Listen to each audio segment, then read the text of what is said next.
आपको सौभाग्य मिला आने का, आपने विषय सुना।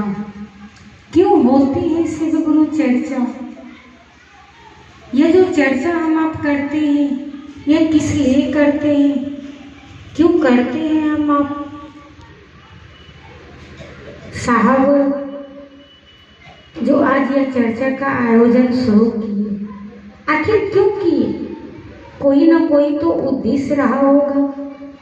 आज हम आप भी हर गांव, हर गली, हर मोहल्ले जाके लोगों को कहते हैं कि भैया महादेव गुरु हैं, आप महादेव को अपना गुरु मान लीजिए। गुरु बहनों को भी जाके कहते हैं कि दीदी महादेव गुरु हैं, महादेव को अपना गुरु मान लीजिए। आखिर क्यों करते हैं हम? साहब एक बार कह रहे थे कि खाना जो हम आप बनाते हैं अपने घरों में, क्यों बनाते हैं? इसलिए बनाते हैं कि खाना अगर अच्छा बनेगा तो खुद भी खाएंगे और अपने परिवार को भी खिलाएंगे, अपने बाल बच्चे को भी खिलाएंगे। आज जो हम आप शिव गुरु की चर्चा करते हैं, यह सिलसिलाएं शुरू हुई 1986 से। ऐसे तो साहब 1980 के दशक से ही लोगों को कहना प्रारंभ किए थे कि महादेव गुरु हैं, लेकिन 1986 से यह बातें जन आवाम के बीच चली आ रही है कि महादेव गुरु हैं। और यह बेगूसराय की धरती है, जिस धरती पे साहब को यह आवाज आया था कि हरेंद्र तुम जो करते हो करने की नहीं कहते हो। साहब कहते हैं कि प्रथम सूत्र दया मांगना, तृतीय सूत्र नमः शिवाय से प्रणाम करना, यह तो मुझको मिला था, मैंने डाल दिया। गुरु आदेशित कर्म जो है ना, वो गुरु के द्वारा आया है। यह बेगूसराय की धरती 1986 में साहब जब बेगूसराय की धरती पे रुके थे एक रात के लिए चंद्रभूषण राउत साहब के डेरा पे, और उस वक्त सुबह के टाइम में जब साहब बैठे हुए थे तो आसमान से एक आवाज आई कि हरेंद्र तुम जो करते हो लोगों को करने नहीं कहते हो। साहब ने कहा कि मैं जो करता हूँ वही कहता हूँ। आवाज ने फिर कहा कि क्या करते हो? साहब ने कहा कि मैं लोगों को शिव का शिष्य बनाता हूँ। आवाज ने कहा करने को क्या कहते हो? साहब तुरंत चुप हो गए, क्योंकि साहब तो शिव का शिष्य बनाते थे लेकिन लोगों को साधना बताते थे, पूजा पाठ बताते थे। साहब चुप हो गए, जबकि आवाज ने कहा कि औसत्य बोलते हो।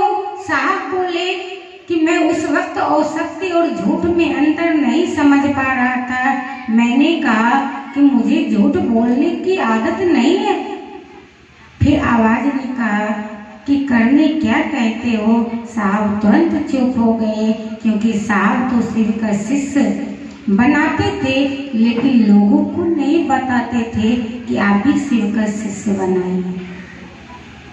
और उसी वक्त साहब ने कहा महादेव को प्रचार की जरूरत है। आवाज ने कहा ऐसा ही समझो, और उस दिन से यह सिलसिलाएं शुरू हो गई जो आज हम आप गांव गांव, गली गली, मोहल्ले में जा करके, एक एक घर घर जा करके, दरवाजा दरवाजा जा करके, एक एक व्यक्ति के बीच जा जा करके लोगों को कहते हैं कि भैया महादेव गुरु हैं, मान लीजिए। यानी उनको अपना गुरु मान लीजिए, क्योंकि वैसे तो जगत के गुरु हैं, लेकिन जगत गुरु से है भाई बहन हमको आपको कोई लेना देना नहीं है। उस जगत गुरु शिव को अपना गुरु बनाना है, क्योंकि कहा गया है अपना में दर्द होता है, अपना में परवाह होता है, अपना में चिंता होती। साहब कही थी कि जिस स्थिति में आपने महादेव को अपना गुरु माना है उससे नीचे की स्थिति में कभी आपकी गुरु नहीं ले जाएंगे। आज सचमुच में भाई बहन हम आप महादेव को अपना गुरु बनाएं, क्योंकि अपनापन का एक अजीब रिश्ता होता है।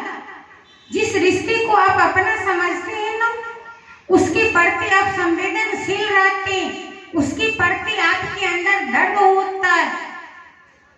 आज उस महादेव को अपना गुरु बनाएं। तो जो साहब का आदेश है कि जाइए धरती के एक एक लोगों को शिव का शिष्य बनाइए, इसीलिए ना हम अब चर्चा करते हैं कि खुद भी शिव का शिष्य बनेंगे और दूसरी को भी शिव का शिष्य बनाएंगे। यानी खुद भी बनना है और लोगों को भी बनाना है। कल हम आप होली का पर्व मनाए होंगे, हम आप देखे होंगे कि जिसको अगर किन्हीं को रंग लगाना होगा तो खुद पहले दोनों हाथों में हम आप रंग को लगाए होंगे, तभी दूसरे को रंग जाके लगाए होंगे, क्योंकि पहले खुद का हाथ रंगा तब जाके किसी दूसरे को हम आप रंगते। ठीक हमको आपको पहले खुद शिव का शिष्य बनना है और लोगों को बनाना है। यही संकल्प हमारे साहब का है, यही संकल्प हमारी दीदी माँ का है। जिस दीदी माँ के बारे में हम आप कहते हैं कि मनातू स्टेट की बेटियां,